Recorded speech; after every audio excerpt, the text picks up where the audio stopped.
우리 같이 마음을 준비하시면서 하나님 앞에 예배하십시다.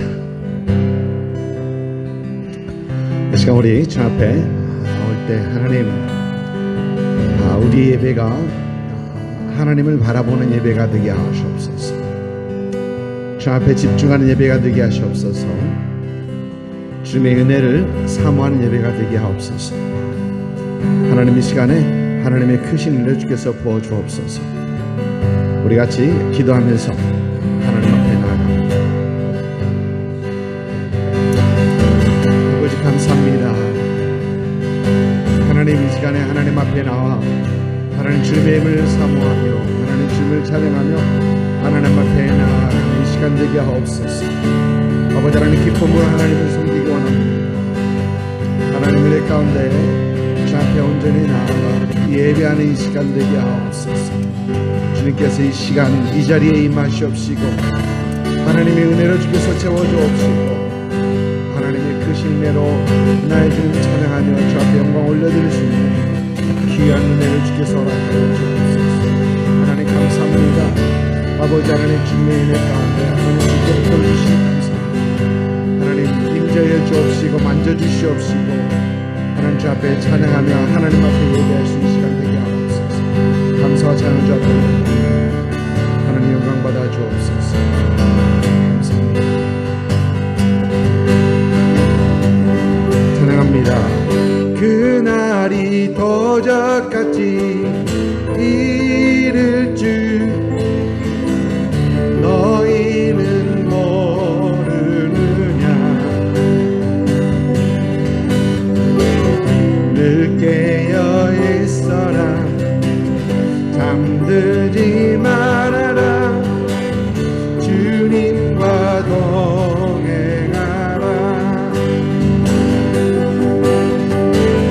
항상 기뻐하라. 쉬지 말고 기도하라. 범사에 감사하라.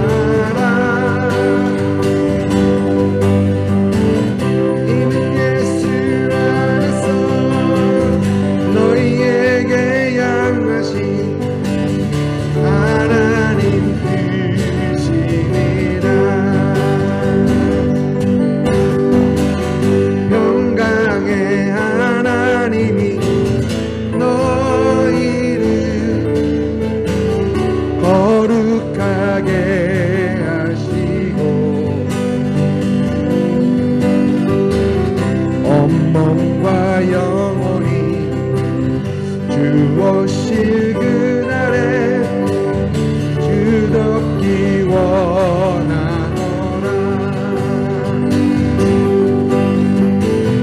항상 기뻐하라. 쉬지 말고 기도하라. 범사에 감사하라. 이는 예수 안에서 너희에게 향하신 하나님 크시니.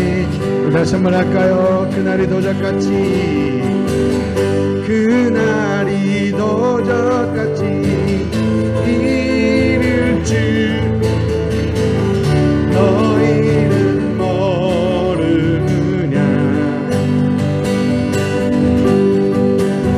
늘 깨어 있어라. 잠들지 말아라. 주님과 동행하라.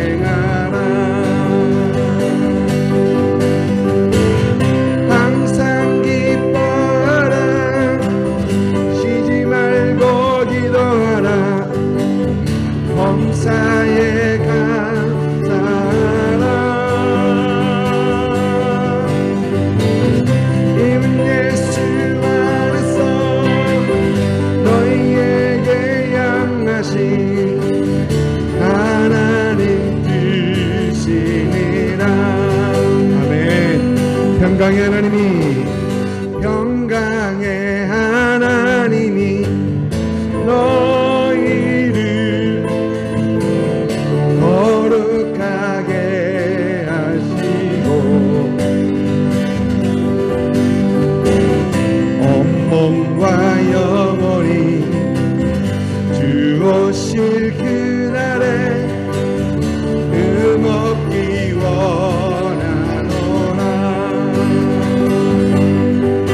내게 빛 주시옵소서.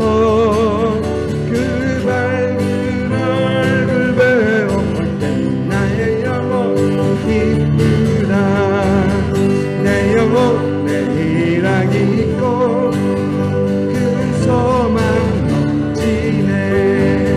주 예수 복을 주시고 또 내려주시네. 주의 영광 빛난 광 내게 비춰 주시옵소서. 그 밝은 얼굴 배워볼 때 나의 영혼 기쁘다. 아멘. 그 주 예수 의지하며 심히 기쁜 일세 영생 허락받았으니 의심하지 없도다. 예수 믿는 것은 받은 증거 많도다. 예수 귀한 예수 믿음도 주소서. 그 주 예수 의지한 심히 기쁜 일세 주를 믿는 나의 맘 그의 피에 적시네. 예수 믿는 것은 받은 증거 많도다. 예수 귀한 예수 믿음도 주소서. 그 주 예수 의지하니 죄악 벗어버리네. 안위받고 영생함 주께 모두 얻었네. 예수 믿는 것은 받은 증거 많도다. 예수 귀한 예수 믿음도 주소서. 그 주 예수 의지하니 구원함을 얻었네. 영원 무궁지나도록 주여 함께 하소서. 예수 믿는 것은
일들을 지나간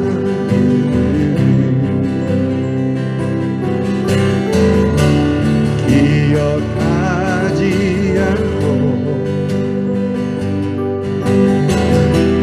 이전에 행한 모든 일 생각지 않으리. 사막의 강물과 길을 내시는 주, 내 안에 생하신 주만 바라보리라. 아멘. 주 너를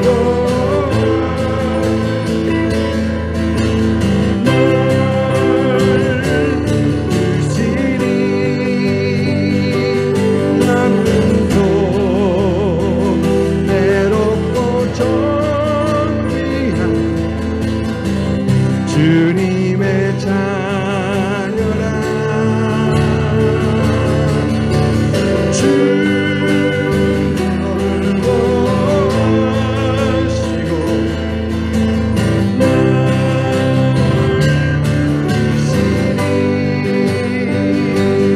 나는 또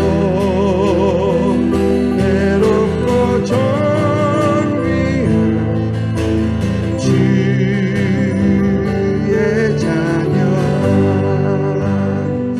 아멘. 아멘.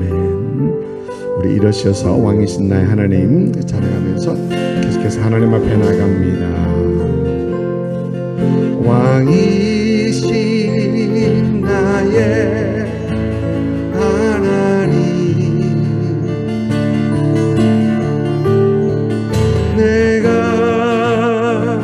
주를 높이고 영원히 주의 이름을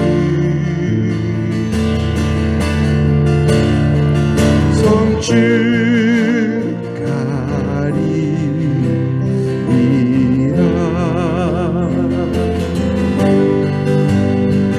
왕이신 나의 하나님, 내가 주를 높이고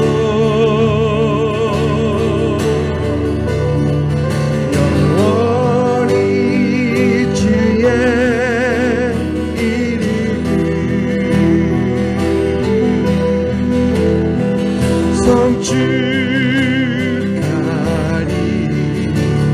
성축하리이다. 우리 다시 한번 왕이신 나 하나님 찬양합니다. 왕이신 나의 하나님, 아멘.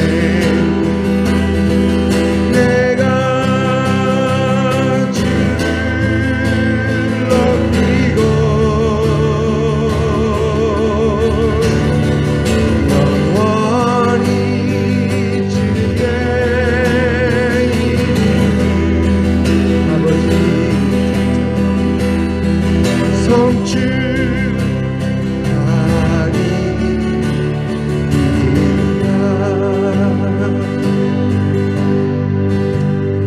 성축하리이다. 사랑의 하나님 감사합니다.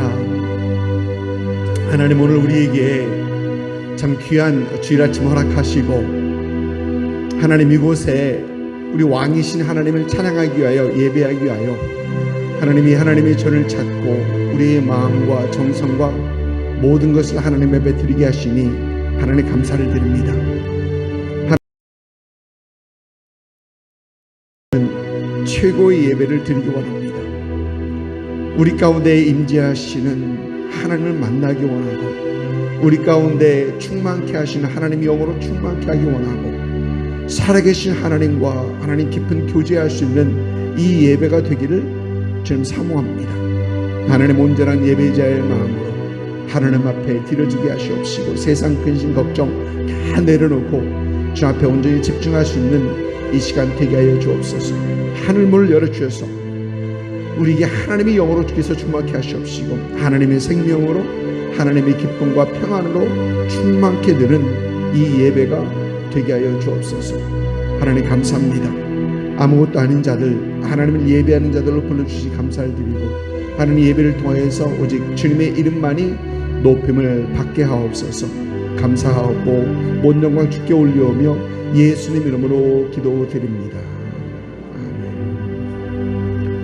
전능하사 천지를 만드신 하나님 아버지를 내가 믿사오며 그 외아들 우리 주 예수 그리스도를 믿사오니 이는 성령으로 잉태하사 동정녀 마리에게 나시고 본디오 빌라도에게 고난을 받으사 십자가 못 박혀 죽으시고 장사한 지 사흘 만에 죽은 자 가운데서 다시 살아나시며 하늘에 오르사 전능하신 하나님 우편에 앉아 계시다가 저리로서 산 자와 죽은 자를 심판하러 오시리라. 성령을 믿사오며 거룩한 공회와 성도가 서로 교통하는 것과 죄를 다하여 주신 것과 몸이 다시 사는 것과 영원히 사는 것을 믿사옵나이다. 아멘. 아멘. 이 시간 지난 몇 주 동안 우리가 예수님의 비유들을 살펴보고 있습니다. 예수님의 비유를 사실 말씀 속에서 다른 말씀 속에서 이 비유에 대해서 많이 인용을 합니다. 주님께서 이런 비유를 이렇게 말씀하셨습니다 라고 하면서 인용을 하는데 예수님의 비유를 이렇게 직접적으로 생각해 볼 기회는 그렇게 많지는 않은 것 같아요.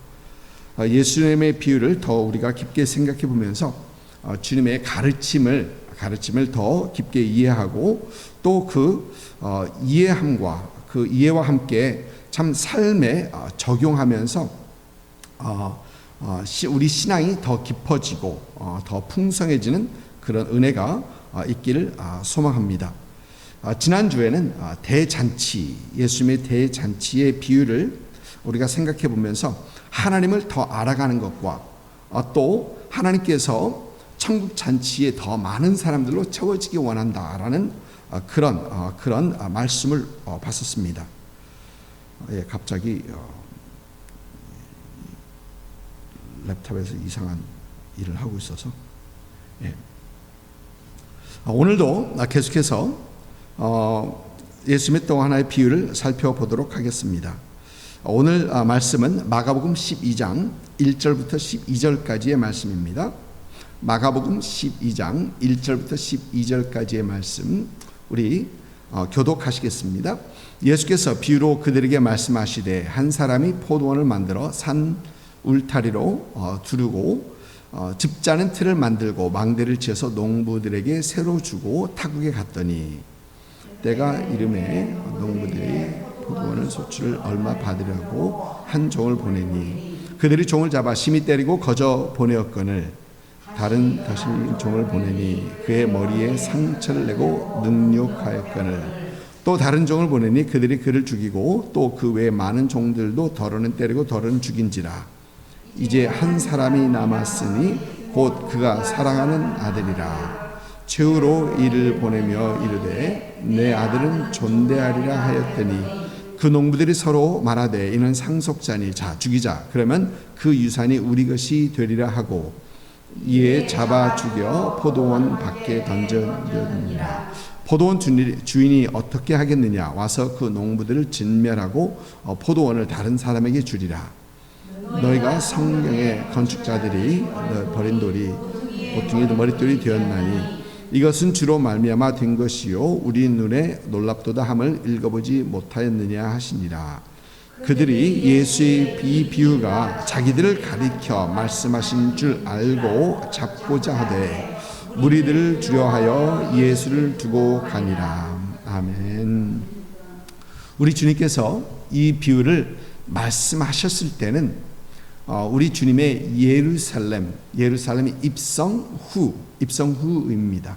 여러분 기억하시죠? 많은 사람들이 나와서 메시아적인 환영으로 예수님께서 예루살렘을 입성하셨던 것을 주님께서는 이 예루살렘 입성 후에 성전에 들어가셔서 성전에서 매매하는 사람들과 돈 바꾸는 사람들, 또 비둘기 파는 사람들, 이 사람들 다 쫓아내시죠. 성전을 청소하시는 것이죠. 그러면서 기록된 바 내 집은 만민이 기도하는 집이라 칭함을 받으리라 하면서 이 성전 청소를 하셨던 그 주님을 우리는 기억합니다. 또 그 후에 우리 주님께서는 이제 성전에서 사람들을 가르치시기 시작하십니다. 그러니까 예수님께서 이 비유를 말씀하셨을 이때는 예수님의 십자가 사건이 며칠 남지 않은 그때 예수님의 세계 맨 마지막 때입니다. 이런 예수님을 보면서 종교 지도자들은 우리가 성경을 보면 무슨 권위로 이런 일을 하느냐, 누가 이러할 권위를 주었느냐라고 예수님을 공격을 합니다. 그러니까 메시아적인 환영을 받으면서 예루살렘에 입성했던 것, 또 성전을 채찍을 만들어서 성전에서 모든 사람들 다, 장사했던 사람들 다 쫓아냈던 것, 또 사람들을 성전에서 가르치는 이 예수님을 보면서 어떤 자격으로 이런 일들을 하는가, 그런 질문을 하는 것입니다. 그런데 이 질문에는 예수님을 함정으로 몰아넣고자 하는 그 종교 지도자들의 음모가 분명히 있습니다. 만일 예수님께서 그의 권세가 하늘로부터 주어진 권세다라고 하시면 그들은 이제 신성 모독죄로 예수님을 몰아갑니다. 그러나 만일 예수님께서 자신의 사역이나 자신의 모든 사역이나 그 모든 것에 사역에 근거한 어떤 그런 권세다라고 얘기하면은 당시 종교 최고 기관이었던 산헤드린의 그 권위로서 이제 예수님을 몰아붙일 수 있는 것입니다. 이런 그들의 질문에 예수님께서는 요한의 세례가 하늘로부터냐 사람으로부터냐라는 그런 질문을 하시고 그 질문에 대답하지 않는 그 종교 지도자들에게 예수님께서는 나도 무슨 권위로 이런 일을 하는지 너에게 말하지 않겠다라고 하십니다. 그 후에 우리 주님께서 이어서 하시는 말씀이 오늘 본문 말씀의 이 비유의 말씀입니다. 그러니까 오늘 이 비유의 말씀은 예수님의 권위를 묻는 이 종교 지도자들을 향한 예수님의 비유의 말씀인 것입니다. 오늘 비유 말씀을 보면 예수님께서 포도원 주인을 향한 농부들의 모반을 비유로 말씀하고 계십니다. 여러분, 포도원 하면은 이사야 5장에서 그 유명한 포도원의 노래를 우리는 기억합니다. 하나님께서 이사야 선지자를 통하여 하셨던 말씀 중에 5장 1절 보면 나는 내가 사랑하는 자를 위하여 노래하되 내가 사랑하는 자의 포도원을 노래하리라 라는 그런 말씀으로 시작하는 그 어떤 노래가 있습니다. 하나님께서는 이스라엘로 출애굽하게 하셔서 젖과 꿀이 흐르는 땅으로 그들을 인도하시고, 즉 기름진 땅으로 그들을 인도하시고 그들에게 하나님의 말씀을 주셔서 좋은 포도, 좋은 열매, 좋은 백성이 되기를 기대하셨더니 들포도를 맺었더라, 신포도를 맺었더라 라고 하시면서 애통하는 어떤 그런 노래, 이 포도원의 노래가 이사야서 5장에 기록되어 있습니다. 이처럼 포도원은 이스라엘을 상징합니다. 이스라엘 나라, 백성들을 상징합니다. 오늘 비유에서 우리 주님께서는 포도원 주인들을 향한 포도원 농부들의 모반을 얘기하십니다. 예수님 사역하실 당시에 요단강 북부 지역 전체, 요단강 동쪽으로 북부 지역 전체와 갈릴리 저 윗부분에는 이 상당한 그 외국인의 지주들이 있었다고 합니다. 랜드로드죠. 외국인들이 경영하는 땅을 소유하고 있는 그런 곳들이 많았다고 합니다. 여러분, 우리 성경을 보면, 복음서를 보면 데가볼리라는 그 갈릴리 동쪽의 데가볼리라는 그 도시에는 이방인들이 많이 모여 살던 것을 우리가 볼 수 있습니다. 또 어느 기록에 보면은 갈릴리 지역 벳 아나트라는 이 넓은 땅을 소유한 지주, 그러니까 랜로드와 농부들 사이에 있는 그 갈등을 기록한 그 기록이 있습니다. 그러니까 그 당시에 그 분쟁의 내용을 보면은 지주의 이 대리인은 그 농부들에게 땅을 렌터해서 하는 그 농부들에게 당신들의 계약을 그대로 이행하라, 계약서대로 이행하라라는 그 요구가 있었고, 그러나 농부들은 자신이 조금 더 이득을 봐야 되겠다라고 하면서 자신의 그 진정서로 호소하는 그 내용, 이것이 고대 문서에 기록이 되어 있습니다. 그러니까 오늘 본문에서 말씀하시는 이 예수님의 비유, 이 포도원 주인과 농부들과의 이 갈등은 이 비유를 듣는 사람들에게는 생소한 것이 아니었었어요. 그들은 그 말씀하시는구나. 그들은 충분히 그것을 이해할 수 있었다라는 것입니다. 오늘 비유의 비유를 살펴보면 포도원 주인은 포도원을 준비하고 농부들에게 세를 주고 이제 타국으로 떠납니다. 추수할 때가 이르자 포도원 주인은 세를 받으려고 종들을 그들에게 보냅니다. 그러나 포도원 농부들은 그 주인이 보낸 종을 심하게 때리고 그저 돌려보냅니다. 이에 포도원 주인은 또 다른 종을 보내는데 그 종을 농부는 상처를 내고 능욕을 하고 그렇습니다. 그러자 포도원 주인은 또 다른 종들을 보내는데 더러는 때리고 더러는 죽이고 계속해서 그 반복되는 겁니다. 그러자 포도원 주인은 마지막으로 그 아들을 보냅니다. 설마 아들은 죽이지 않겠지 하는 마음으로 아들을 보냅니다. 그러나 농부들은 이는 상속자니 그를 죽이고 우리가 유산을 차지하자라고 하면서 그 아들도 죽였다라는 겁니다. 그리고 그 아들을 죽여 포도원 밖으로 내던졌다라고 합니다. 예수님께서는 이런 비유를 말씀하시면서 포도원 주인이 오면 농부들을 진멸할 것이고 또 그 포도원을 다른 사람들에게 줄 것이다 라고 하십니다. 이제 그러면서 시편 118편 22절에 말씀을 인용하면서 결론을 맺습니다. 시편 118편 22절 말씀을 결론을 맺고, 그리고 본문 말씀은 마지막을 보면은 그들이 예수의 이 비유가 자기들을 가리켜 말씀하신 줄 알고 잡고자 하되 무리를 두려워하여 예수를 두고 가니라라고 합니다. 여러분, 오늘 본 말씀을 이해해 보면은 포도원을 만든 주인은 하나님이십니다. 충분히 볼 수 있습니다. 또 포도원은 조금 전에 살펴봤던 말씀드렸던 것처럼 이스라엘,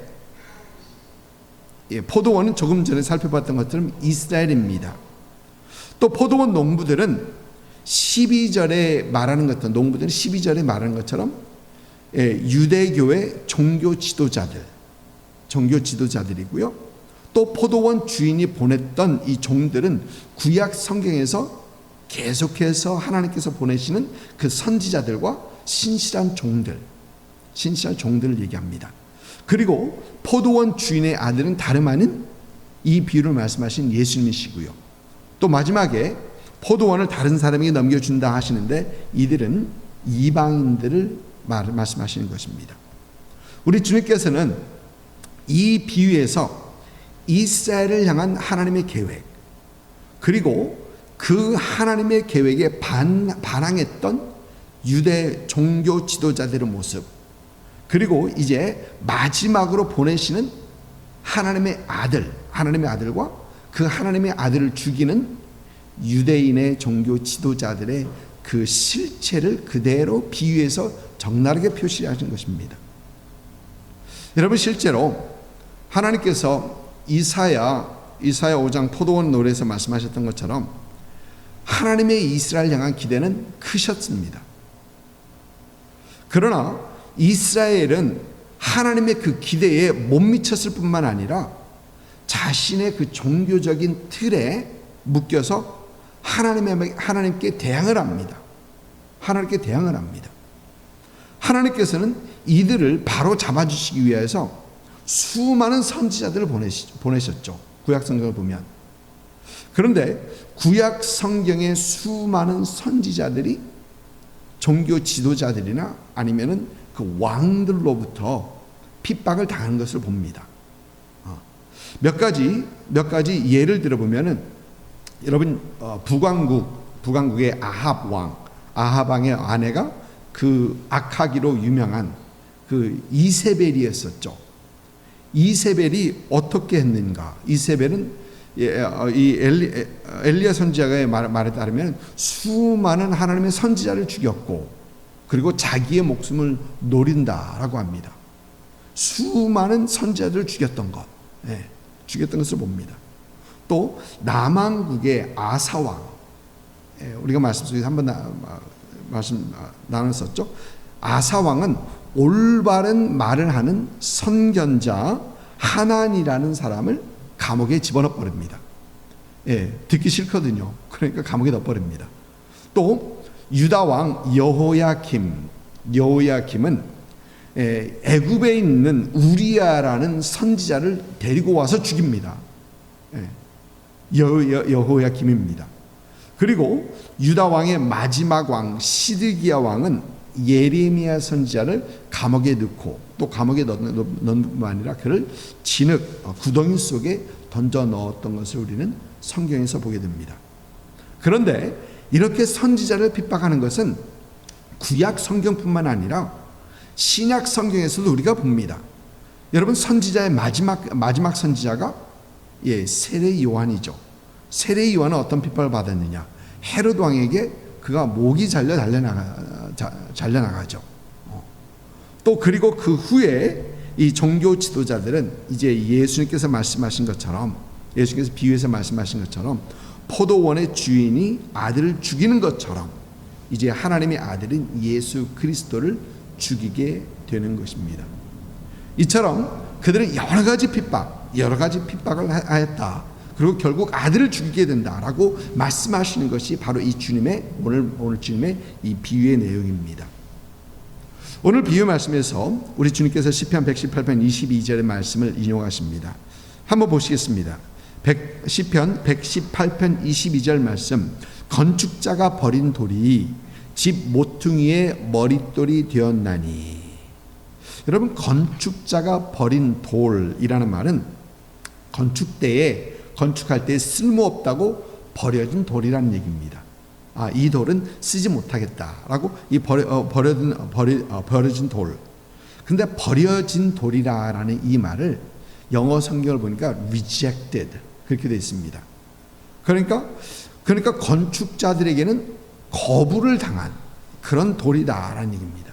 근데 여러분 여기서 이 건축자 예수님께서 이 시편 118편 말씀을 인용하시는데 여기서 말하는 이 건축자들은 다시 한번 종교 지도자들을 얘기합니다.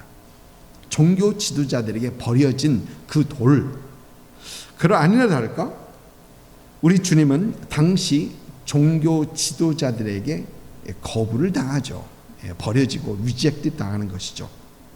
여러분 요한복음 1장 11절을 보면은 저는 읽을 때마다 굉장히 매우 슬픈 어떤 그런 굉장히 마음 아픈 어떤 그런 내용입니다.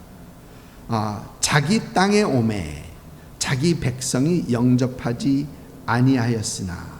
근데 영어 성경을 보면 He came to his own and his own did not receive him 그렇게 되어 있습니다.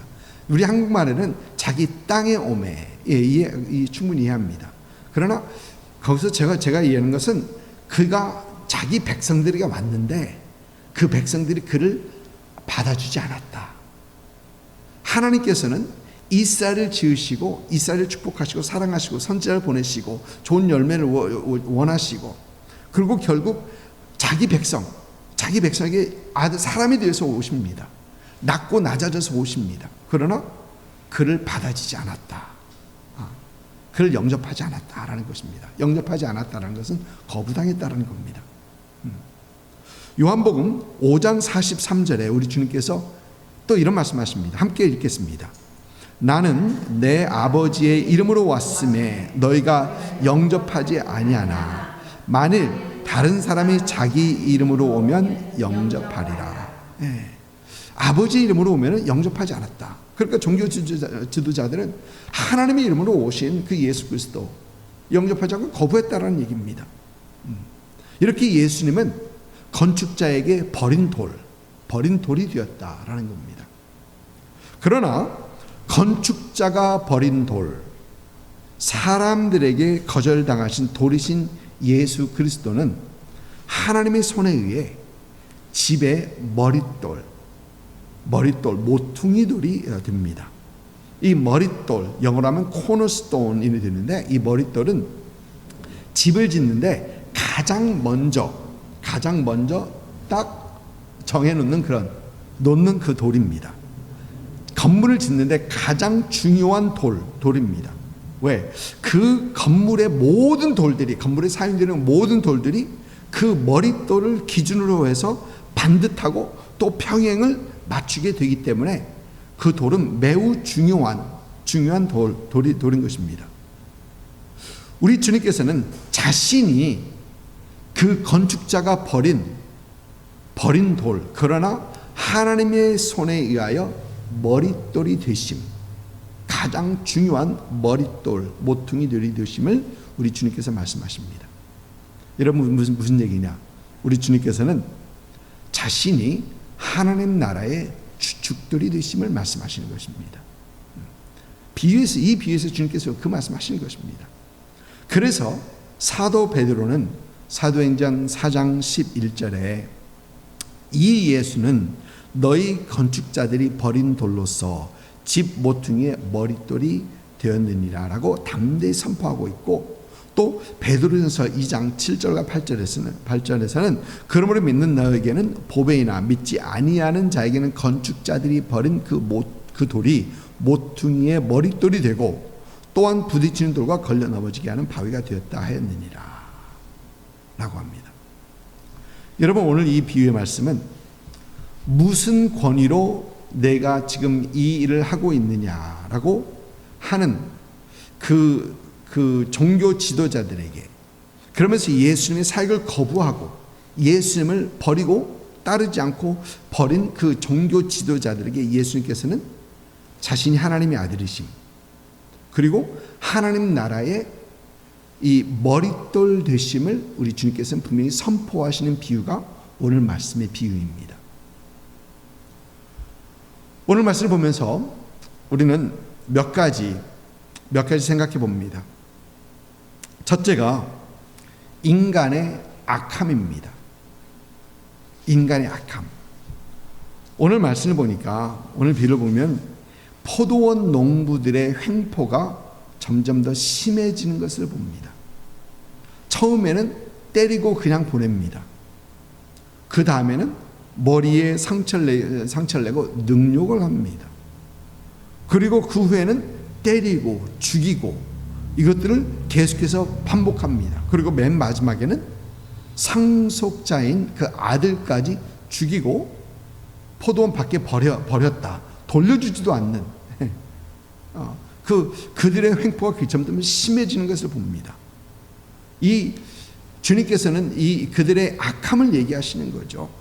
그런데 이 유대 종교 지도자들의 악함은 여러분 그들만의 악함은 아니다라는 것입니다. 여러분, 우리 또한 하나님의 은혜가 아니고서는 우리 역시 이 악한 죄를 짓고 그 악한 죄 가운데 멸망할 수밖에 없는 그런 우리다라는 것을 우리는 깨닫습니다. 여러분, 예수 그리스도를 믿고 하나님의 자녀가 된 우리들이지만 항상 하나님의 성령의 인도하심을 받지 않고 우리가 순간순간 성령 충만함이 아니고서는 여러분, 저와 여러분도 언제든지 죄를 지을 수 있는 사람들이죠. 언제든지 죄를 지을 수 있는 그런 우리 자신임을 우리는 보게 됩니다. 여러분, 우리는 우리의 연약함을 고백해야 합니다. 그리고 이 연약함 속에, 이 약함 속에서 이 하나님의 은혜를 우리는 구해야 한다는 것입니다. 오늘 말씀에서 우리가 첫째 깨달을 것, 우리의 연약함, 우리의 악함이라는 것입니다. 두 번째는 포도원 주인이신 그 하나님의 오래 참으심과 또 아들을 보내신 사랑이십니다. 인류를 향한 하나님의 사랑은 여러분, 성경 처음부터 끝까지의 주제가 인류를 향하신 하나님의 사랑입니다. 죄를 지은 아담과 하와를 사랑하신 하나님, 우리가 창세기 3장에서 분명히 볼 수 있죠. 그 하나님의 사랑을 분명히 볼 수 있습니다. 그런데 그 하나님은 인류 마지막 때에 사랑하는 자들을 데리러 오시는 그 하나님, 사랑하는 자를 데리러 오시는 그 하나님이라는 것입니다. 처음부터 끝까지 그 주제가 크신 하나님의 사랑, 오래 참으심을 우리는 봅니다. 여러분, 이 사랑은 하나님께서 그 선지자를 보내심으로 끝나지 않습니다. 이스라엘을 향한 사람은 선지자를 보내고 하나님의 종들을 보내서 그들을 교훈하고 그들을 채찍질하고 거기서 끝내지 않습니다. 자신이 독생하신 아들을 보내십니다. 그 사랑하는 아들에게 온갖 수모와 고통을 당하는 것을 우리 하나님께서 허락하십니다. 또 뿐만 아니라 십자가 처참한 죽임을 당하게 하십니다. 여러분, 하나님의 오래 참으심과 하나님의 인류를 향한 사랑은 철저하게 악한 그 어떤 사람도 하나님께서는 구할 수 있으신 그 사랑, 크신 사랑이십니다. 그 어느 누구도 나는 죄가 너무 커서 하나님의 용서받을 수 없어, 그런 사람 없습니다.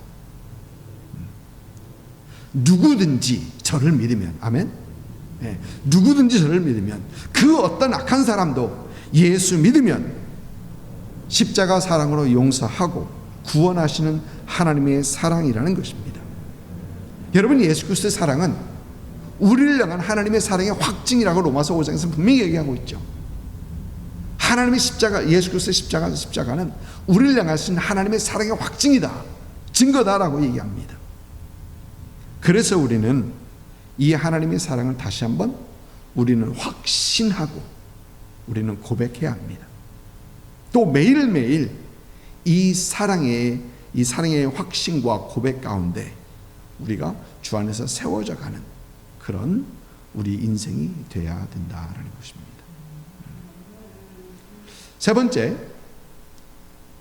번째 우리가 이 비유에서 볼 수 있는 것은 우리 예수님은 여전히 우리의 머릿돌이라는 것입니다. 우리의 코너스톤, 우리 삶의 주축돌이라는 것입니다. 여러분, 우리 신앙생활은 과정입니다. 그 과정은 예수님을 닮아가는 과정. 그러니까 한꺼번에 만들어서 딱 떨어뜨리는 게 아니라 하나하나 세워져 가는, 빌드업되는 그 과정이라는 것이죠. 우리의 모습이, 우리의 성품이, 우리의 삶이, 또 우리의 선택이, 또 우리의 모든 것이 예수님 닮아가는 그 과정. 돌 하나 쌓고 그 위에 하나 쌓고 그 위에 하나 쌓고 만들어져가는 과정이라는 얘기입니다. 다시 말해 우리는 말 그대로 공사 중, under construction인 사람인 것이죠. 지어져가는 과정입니다. 그런데 그 지어져가는 과정 중에 가장 중요한 것은 여전히 기준이 되고 반듯반듯하게 평행을 잡아주는, 곧바로 잡아주는 머릿돌인 예수 그리스도라는 얘기입니다. 네. 이 머릿돌인 예수 그리스도가 아니면 여러분, 집은 각양각색, 그러니까 각자 자기 소견에 옳은 대로 지어가는 집이 될 수밖에 없습니다.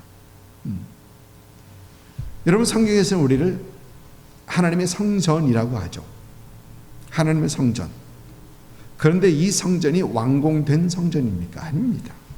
지어져 가고 있는 성전입니다. 그리고 이 하나님의 성전은 머릿돌이신 예수 그리스도 위에 우리는 세워져 가는 것입니다. 여러분, 많은 사람들이 특히 요즘 그렇습니다. 내 인생이다. 내 인생이니까 건들지 마. 내 인생인 것을 그렇게 주장합니다. 또 많은 사람들은 내가 하고 싶은, 내 멋대로 하고 싶은, 내 멋대로 살아가는 그런 인생이다라고 합니다. 내 인생 내가 사는 건데 라고 얘기합니다. 여러분, 그러나 우리 인생은, 저와 여러분의 인생은 하나님께서 예수 그리스도의 핏값을 주고 산 인생이다. 분명히 우리 성경은 얘기하고 있죠. 우리는 기억해야 합니다. 그래서 우리 인생은 머릿돌 대신 예수 그리스도의 위에 세워져야 하고, 우리 인생은 하나님의 말씀 가운데 말씀 위에 세워져야 하는 그 인생이어야 됩니다. 이 모든 과정, 주님과 함께하는 그 과정입니다. 하나님 말씀과 함께하는 이 과정입니다.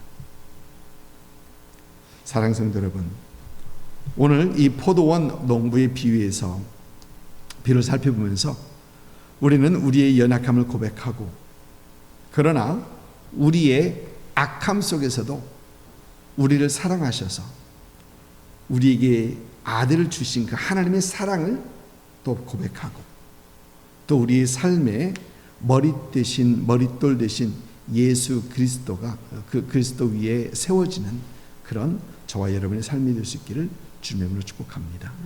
아멘. 기도하겠습니다.